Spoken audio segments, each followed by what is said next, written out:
Alright folks, how you doing? Welcome back. So in this video I'm going to play and analyse a scene from The Sopranos where Tony Soprano has a panic attack in his therapist's office.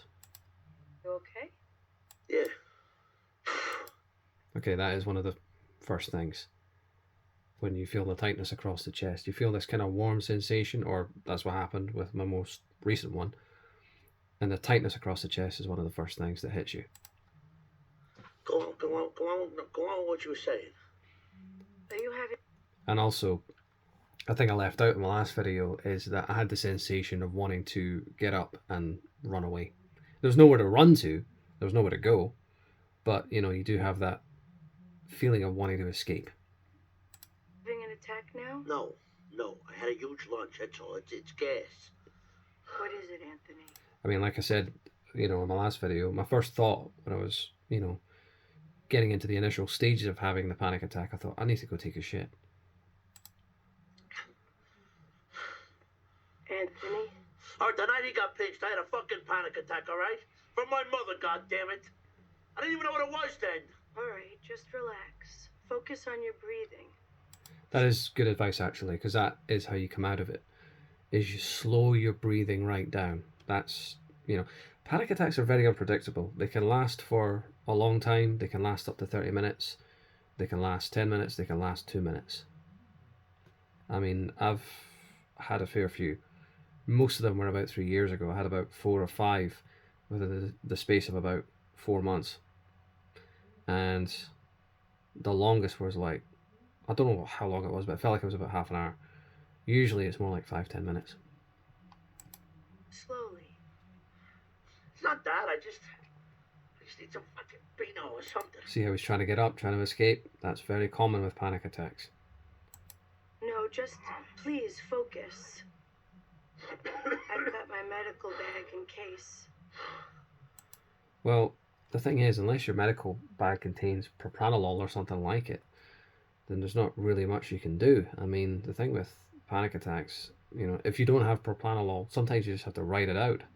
Sometimes there's nothing else for it. Just find a quiet room somewhere and shut the door. The sweating is accurate, you know, the hyperventilating. Like I say, today it didn't get quite that far, but it almost did. And that's one of the ugliest parts of it as well. Between the increased heart rate and the heavy breathing. I mean, you know, the worst one I ever took, you know, my hands felt like claws, you know, and that was rough.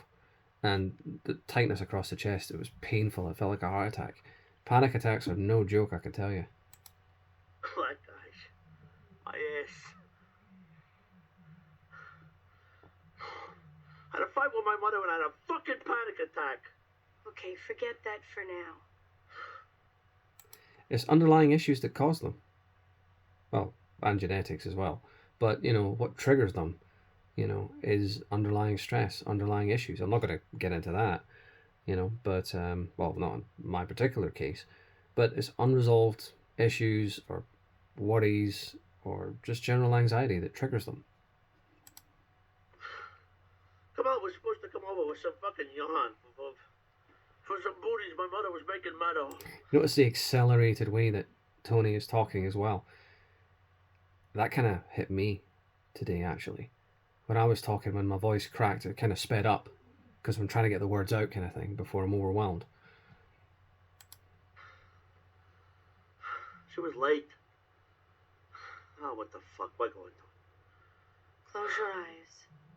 Focus on your breathing. Like I say, that's about the only thing that brings you out of it, is to slow your breathing right down.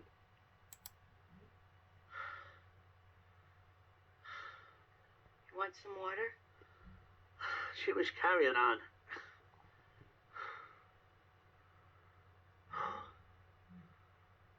I said to her, Kamala loves you.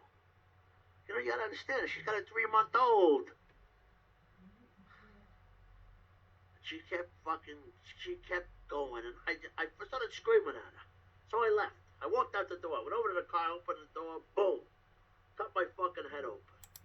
That happened to me in one of the attacks. Well, not exactly that, but something similar happened during an attack I took, you know, I wanted to fall on the floor, just wanted to collapse. But I didn't know it was a panic attack. I thought I was having a heart attack because they're very similar. And I was determined not to go down.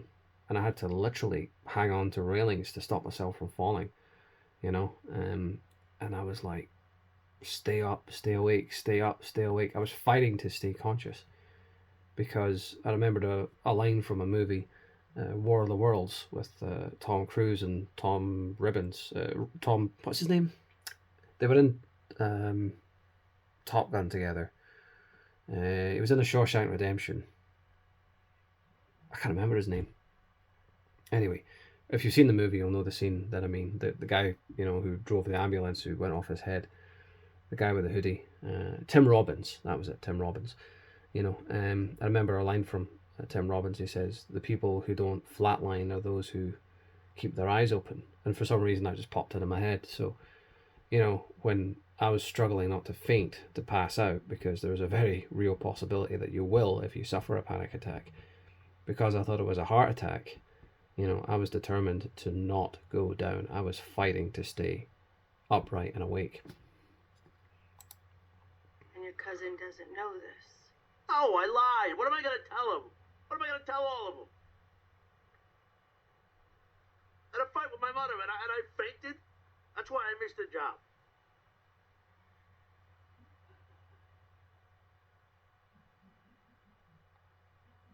Jesus fucking Christ.